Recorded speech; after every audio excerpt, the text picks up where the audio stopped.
Αγαπητές και αγαπητοί, καλησπέρα. Μετά από αρκετές ερωτήσεις, απορίες και διευκρινήσεις που χρειάζεται συνέχεια η καθημερινότητά μας για να είμαστε σίγουροι ότι αυτό το οποίο θα κάνουμε θα εξεταστεί σωστά και δεν θα έχουμε πρόβλημα κατά την επεξεργασία μιας πράξης, σκέφτηκα να αποτυπώσουμε σταδιακά βήμα προς βήμα και ανά είδος πράξης πώς καταθέτουμε ηλεκτρονικά τις πράξεις οι οποίες πλέον από 30 Σεπτεμβρίου και μετά καθίστανται υποχρεωτική ηλεκτρονική υποβολή τους στα κτηματολογικά γραφεία που έχουν ενταχθεί στο φορέα.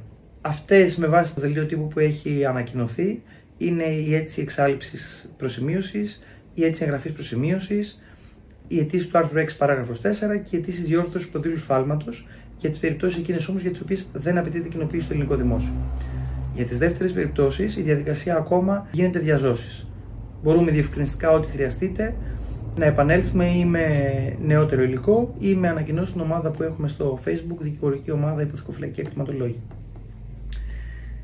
Ξεκινώντας λοιπόν τη δημιουργία του υλικού αυτού προκειμένου να διευκολύνει έστω και λίγο την καθημερινότητά μας και με δεδομένο ότι 30 Νοεμβρίου με τα μέχρι τώρα δεδομένα εκπνέει η προθεσμία διόρθωσης των αρχικών εγγραφών, σκέφτηκα να ξεκινήσουμε με τις αιτήσεις διόρθωσης προδήλου σφάλματος. 3 βασικά πράγματα εισαγωγικά που συνήθως είναι ερωτήσεις οι οποίες τίθενται. Δεν χρειαζόμαστε εξοδότηση για να καταθέσουμε μια αίτηση διόρθωσης προδήλου σφάλματος.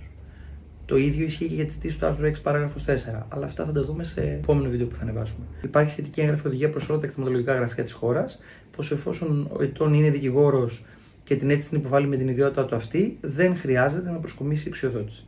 Επίσης, δεν χρειάζεται να προσκομίσουμε απόσπασμα κτηματολογικού διαγράμματος. Και επίσης, δεν χρειάζεται να αιτηθούμε και να καταβάλουμε τέλη για να προσκομίσουμε κάποια έγγραφα τα οποία είναι αναγκαία για την εξέταση της αίτησης αυτής.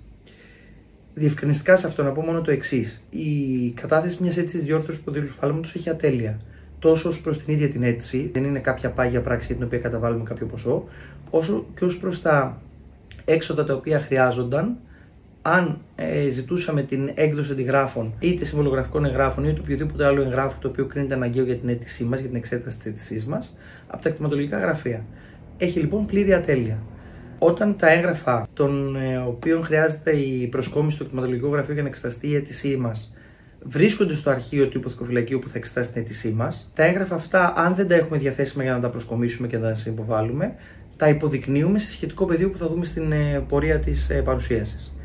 Αν όμως τα έγγραφα αυτά βρίσκονται σε αρχείο άλλου υποθηκοφυλακίου, παραδείγματος χάρη καταθέτω μια αίτηση στο ΚΓ Πειραιώς και Νήσων υποκατάστημα Γλυφάδας για ακίνητο το οποίο βρίσκεται στη Βούλα και ο τίτλος του είναι παλαιότερος και έχει μεταγραφεί στα βιβλία του υποθηκοφυλακίου Κροπίας. Στην περίπτωση αυτή, επειδή τουλάχιστον με τα μέχρι τώρα δεδομένα δεν υποστηρίζεται ηλεκτρονικά η έκδοση αντιγράφων με ατέλεια, η αίτηση υποβάλλεται διαζώσεις στο αρμόδιο κτηματολογικό γραφείο και ζητούμε να συσχετιστεί αυτεπάγγελτα με την αίτηση διόρθωσης προδήλου σφάλματος, η οποία υποβάλλεται στο κατά τόπον αρμόδιο κτηματολογικό γραφείο. Πάμε να δούμε τώρα πώς δημιουργούμε μια αίτηση διόρθωσης προδήλου σφάλματος. Η διαδικασία γίνεται μέσω του κτηματολόγιο.gov.gr. Μπαίνουμε στην εφαρμογή χρησιμοποιώντας τους κωδικούς μας του Portal Olomέλεια. Επιλέγουμε υποβολή φακέλου σε ΚΓ. Επιλέγουμε τον νομό στον οποίο βρίσκεται το ακίνητο το οποίο μας ενδιαφέρει και στη συνέχεια το Δήμο όπου βρίσκεται το ακίνητο το οποίο μας ενδιαφέρει. Αμέσως μετά από αυτό εμφανίζονται 3 εικονίδια. Εγγραπτέα πράξη, διόρθωση προδήλου σφάλματος και υποβολή αίτησης του άρθρου 6 παράγραφος 4. Εφόσον εμείς κάνουμε πρόδειλο, επιλέγουμε διόρθωση προδήλου σφάλματος. Στο είδος εγγράφου έχει προεπιλέξει το είδος αίτηση. Ετών εμφανίζει αυτόματα τα στοιχεία μας, Δικηγορικός Σύλλογος Αθηνών. Φιλική ονομασία δεν είναι υποχρεωτικό να συμπληρωθεί. Θα μπορούσε να συμπληρώσουμε κάποια στοιχεία τα οποία όταν φτάσουμε στο σημείο να αναζητούμε τους φακέλους να μας διευκολύνουν στο να γνωρίζουμε σε τι αφορά η συγκεκριμένη υπόθεση. Ας πούμε, μπορούμε να βάλουμε το όνομα του εντολέως μας. Γράφω εγώ τα δικά μου στοιχεία. Αφορά χωρική μεταβολή? Όχι.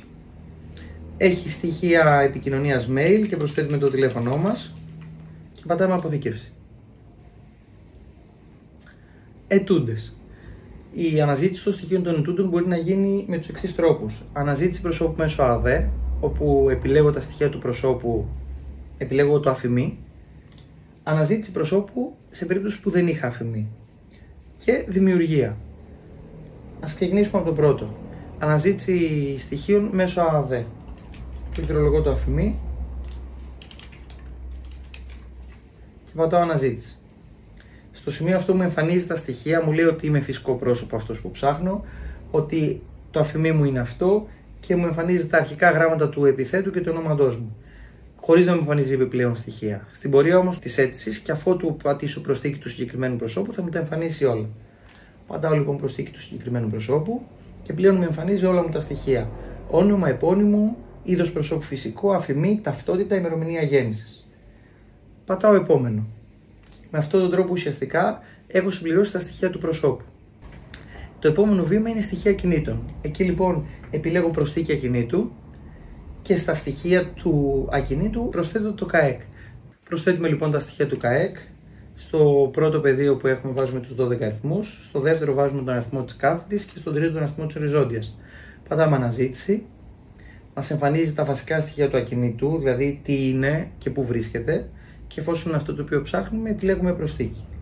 Με την προσθήκη εμφανίζεται ουσιαστικά εδώ στα ακίνητά μας το συγκεκριμένο ακίνητο για το οποίο ζητάμε τη διόρθωση.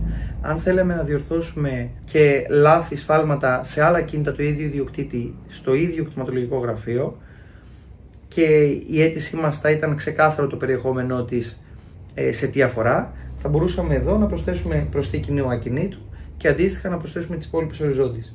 Προκειμένου στο παράδειγμα που βλέπουμε δεν χρειάζεται. Προχωράμε λοιπόν στο επόμενο βήμα που είναι το τέταρτο και έχει να κάνει με τις διορθώσεις. Επιλέγουμε δημιουργία, μας εμφανίζεται το πεδίο είδος διόρθωσης, διόρθωση προδήλου σφάλματος και στη συνέχεια μας δίνονται 16 επιλογές, από τις οποίες εμείς θα διαλέξουμε αυτήν η οποία είναι η διόρθωση την οποία θέλουμε να κάνουμε ή κοντά στη διόρθωση που θέλουμε να κάνουμε. Για παράδειγμα, αν θέλω να διορθώσω τα στοιχεία δικαιούχου ενός δικαιώματος και στο κτηματολογικό φύλλο μου εμφανίζεται άγνωστος ιδιοκτήτης, μπορώ να επιλέξω διόρθωση στοιχείων δικαιούχου, αναγραφή εσφαλμένου δικαιούχου ή διόρθωση στοιχείων δικαιούχου, λοιπά στοιχεία δικαιούχου. Το πιο σωστό από αυτό, το πιο κοντινό στη διόρθωση που θέλουμε να κάνουμε είναι το πρώτο. Και το δεύτερο να επιλέγαμε όμως, η αίτησή μας δεν θα κινδύνευε να απορριφθεί από μόνη την επιλογή αυτή. Έτσι.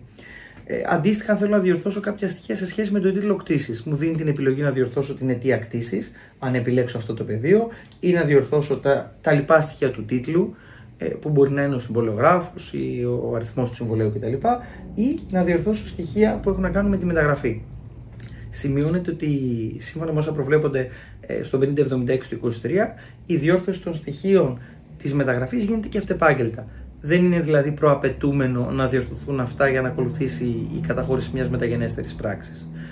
Αν όμως το διαπιστώσουμε και έχουμε τα έγγραφα από τα οποία προκύπτει το σφάλμα το οποίο υφίσταται ή πρέπει να διορθωθεί ή να συμπληρωθεί, τότε καλό είναι να προηγηθεί ένα πρόδειλο, διότι θα αποκαταστήσουμε την πληροφορία στο φύλλο ώστε αυτή να είναι ορθή πριν ακολουθήσει η καταχώρηση μιας νέας πράξης. Επιλέγουμε, ας πούμε,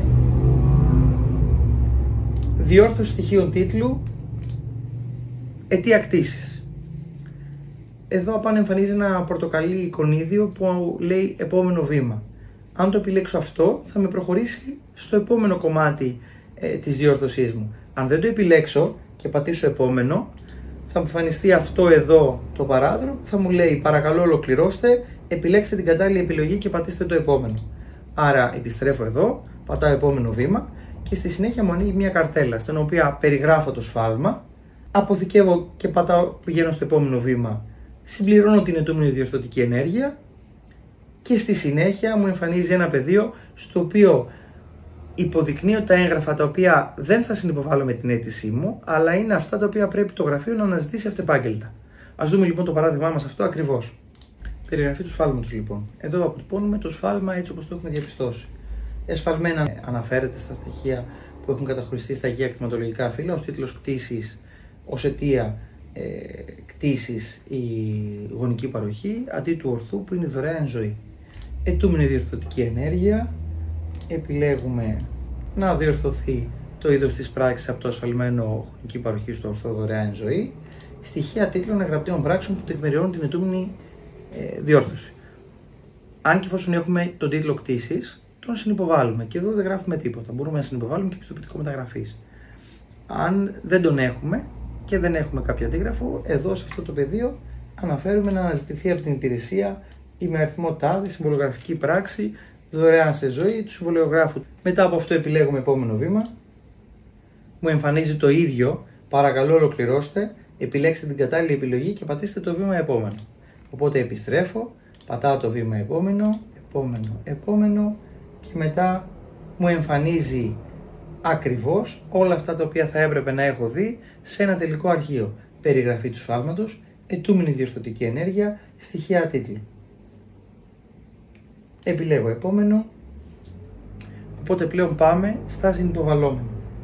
Είναι το τελευταίο μας βήμα, το οποίο είναι και το μόνο το οποίο χρήζει κάποιας προσοχής σε σχέση με το τι πρέπει να δούμε ειδικότερα εμείς ως δικηγόροι σε αυτό το πεδίο ακριβώς, για να μην απορρευτεί η αίτησή μας με βάση αυτά που ισχύουν μέχρι τώρα. Επιλέγω λοιπόν προσθήκη. Αν και εφόσον έχω τον τίτλο κτήσης, ανεβάζω τον τίτλο κτήσης στα συνυποβαλλόμενά μου. Αν δεν έχω τον τίτλο κτήσης, από τον οποίο προκύπτει η αιτία της κτήσης που θέλουμε να διορθώσουμε, και τον έχω ζητήσει από τον κτηματολόγο να τον ελέγξει αυτεπάγγελτα. Σε αυτό το πεδίο έχω να προσθέσω δύο πράγματα. Το ένα είναι η αίτηση, που δημιουργείται αυτόματα από το σύστημα και εντάσσεται στα συνυποβαλλόμενα, και το άλλο είναι το έγγραφο. Ως έγγραφο στα πρόδειλα αναρτούμε το αίτημά μας ψηφιακά υπογεγραμμένο, εφόσον η αίτησή μας υποβάλλεται από δικηγόρο. Αν υποβάλλεται από τον ίδιο τον ενδιαφερόμενο φυσικό πρόσωπο, μπορεί το γνήσιο υπογραφής του αιτήματος αυτού να γίνει και μέσω gov.gr. Αν λοιπόν εδώ επιλέξουμε έγγραφο, που είναι το συστατικό στοιχείο, ο κορμός που είπαμε νωρίτερα της συγκεκριμένης αίτησης, μου εμφανίζει αυτό το γκρι εικονίδιο και μου λέει στον τύπο αρχείου έγγραφο θα αναρτήσετε το αίτημα της διόρθωσης προδείλου σφάλματος υπογεγραμμένο. Για τη λήψη του αρχείου πατήστε εδώ. Εδώ λοιπόν πατώντας μου εμφανίζει το έγγραφο αίτημά μου με τα στοιχεία τα οποία ζητώ. Δηλαδή αίτημα διόρθωσης, φυσικό πρόσωπο, ποιος είναι αυτός που κάνει την αίτηση, το ΚΑΕΚ το οποίο αφορά, την περιγραφή του σφάλματος, την απαιτούμενη διορθωτική ενέργεια και τα στοιχεία που πρέπει να αναζητηθούν. Αν είχα προσαρτήσει ή συνυποβάλει κάποια έγγραφα, αυτά θα μου τα ανέφερε στα συνημμένα έγγραφα. Εν προκειμένου που δεν έχω συνυποβάλει κάποιο άλλο έγγραφο, στα συνυποβαλλόμενα, στα συνημμένα μου αναφέρει μόνο την αίτηση, η οποία έτσι δημιουργείται αυτόματα. Το αίτημα αυτό το αποθηκεύω και το υπογράφω ψηφιακά. Αφού το υπογράψω ψηφιακά, το αναρτώ κάνοντας αναζήτηση αρχείου, προσθέτοντάς το και περιγράφοντας αίτημα διόρθωσης. Έχουμε λοιπόν ολοκληρώσει όλα τα βήματα. Η αίτησή μας έχει προσθεθεί αυτόματα στο σύστημα. Η αίτησή μας δεν χρειάζεται να υπογραφεί η αίτηση καταχώρησης. Καμία αίτηση καταχώρησης στις ηλεκτρονικές πράξεις που βάλουμε δεν υπογράφεται και δεν αναρτάται ως ξεχωριστό έγγραφο. Δημιουργείται αυτόματα από το σύστημα. Έχουμε λοιπόν την αίτηση καταχώρησης και στον τύπο αρχείου έγγραφο, έχοντας αναρτήσει το αίτημα της διόρθωσης ψηφιακά υπογεγραμμένο. Το τελευταίο βήμα είναι να κάνουμε έναν έλεγχο πληρότητας ώστε να διαπιστώσουμε αν κάτι από τα προηγούμενα βήματα δεν έχει γίνει σωστά. Έλεγχος πληρότητας. Μου εμφανίζει ότι ο έλεγχος email επικοινωνίας είναι σωστός, τηλέφωνο επικοινωνίας είναι σωστός, ο έλεγχος των προσώπων είναι σωστός, ο έλεγχος των αρχείων είναι σωστός. Επιλέγουμε, κλικάρουμε το πεδίο αυτό, συμφωνώ με τα δεδομένα που έχω καταχωρήσει και θέλω να ολοκληρώσω την υποβολή. Και στη συνέχεια, πατώντας υποβολή, σε πραγματικό χρόνο η αίτησή μας υποβάλλεται στο κτηματολογικό γραφείο προς καταχώρηση. Αν πατήσω τώρα, με δεδομένο ότι είμαι εκτός ωραρίου λειτουργίας των κτηματολογικών γραφείων, οι καταθέσεις γίνονται 8.30 το πρωί με 1.30 το μεσημέρι, θα μου πει ότι ολοκληρώθηκε επιτυχώς ο έλεγχος. Βάσει της ισχύωσας νομοθεσίας, δεν είναι δυνατή η υποβολή της αίτησης σε αυτό το χρονικό σημείο. Αύριο το πρωί, 8.30 ώρα, μπορώ να την υποβάλω και να κατατεθεί κανονικά. Αυτά ήταν λοιπόν τα βήματα για την ολοκλήρωση μιας αίτησης διόρθωσης προδείλου σφάλματος. Όσο περισσότερο κάποιος ασχολείται με αυτό, τόσο μεγαλύτερη εξοικείωση θα αποκτήσει και σίγουρα τις ειδικότερες περιπτώσεις της διόρθωσης των προδείλου σφαλμάτων μπορούμε να τις δούμε και το επόμενο διάστημα. Μαζί με το βίντεο θα ακολουθήσει ένα αρχείο με συχνές ερωτήσεις και απαντήσεις, καθώς και συγκεκριμένες περιπτώσεις οι οποίες διορθώνονται μέσω αυτής της διαδικασίας. Για οτιδήποτε περαιτέρω και για οποιοδήποτε περαιτέρω διευκρίνηση, γνωρίζετε ότι είμαι στη διάθεσή σας και εννοείται τα λέμε καθημερινά και στην ομάδα μας.